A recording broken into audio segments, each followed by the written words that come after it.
Il y a un point dans le programme dès le CM1 qui est très bien mis en lumière, tout à fait à raison.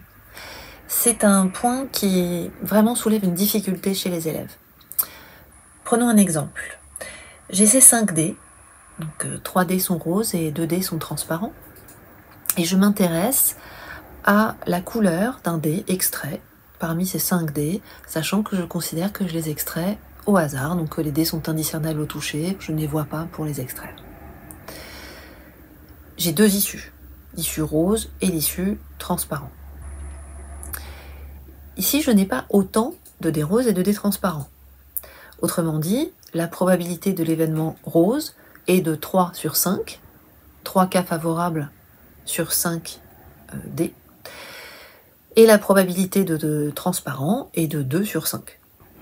C'est bien une expérience aléatoire parce que je ne peux pas prédire ce qui va se passer, que l'expérience est renouvelable et que je connais toutes les issues possibles.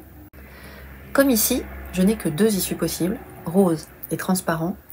Certains élèves, beaucoup d'élèves en fait, ont tendance à se dire qu'on n'a que 2 possibilités, en fait on n'a que 2 issues, et que les probabilités vont être égales pour les 2 issues, pour l'événement rose et pour l'événement transparent. Or, ça n'est pas le cas, parce qu'on a une surreprésentation du rose par rapport au transparent. Donc ça, c'est quelque chose qui mérite vraiment qu'on l'explicite avec les élèves et qu'on s'y arrête. Dans le programme, il est écrit, quand il n'y a que 2 issues possibles, l'élève fait la différence entre 2 événements qui ont la même probabilité de se réaliser et 2 événements qui n'ont pas la même probabilité de se réaliser. Par exemple, pour pile ou face, il y a autant de chances.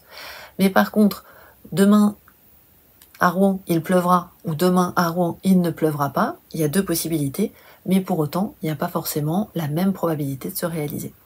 Donc ça, c'est très important de bien comprendre que lorsque les élèves nous répondent une chance sur 2 de façon trop systématique, eh bien c'est parfois parce qu'il y a 2 issues possibles. Et d'ailleurs, ça peut se répercuter ensuite avec plus de possibilités. Si par exemple j'avais eu 3 couleurs sur mon dé, mais avec une répartition qui ne soit pas la même pour chaque couleur, les élèves auraient pu me dire aussi un tiers, un tiers, un tiers.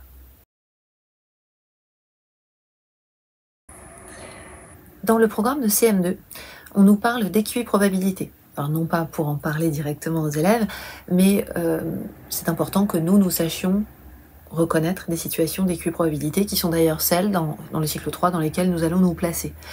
On parle d'équiprobabilité lorsque chaque élément qu'on peut extraire ou qui peut apparaître a la même probabilité qu'un autre. Si je reprends l'exemple de mes 5 dés, lorsque j'extrais un dé, j'ai autant de chances d'attraper un dé ou un autre. Et bien là, je suis dans une situation d'équiprobabilité.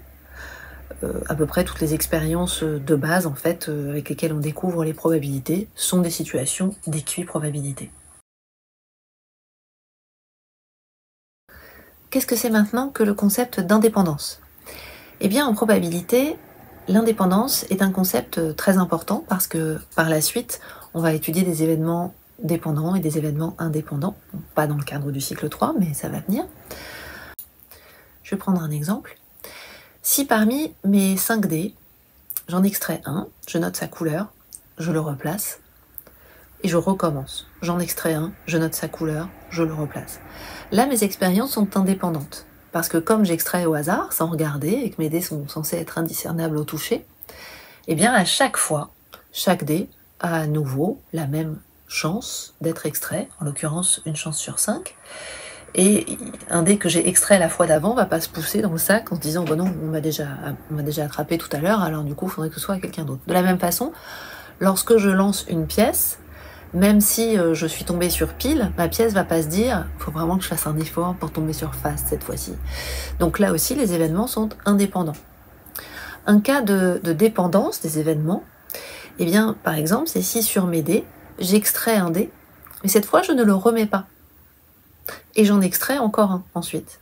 Eh bien là, mes événements sont dépendants, parce que les probabilités vont avoir changé. Si j'ai extrait un dé rose la première fois, et bien maintenant, j'ai une chance sur 2 d'extraire un dé rose et une chance sur 2 d'extraire un dé jaune, enfin un dé transparent.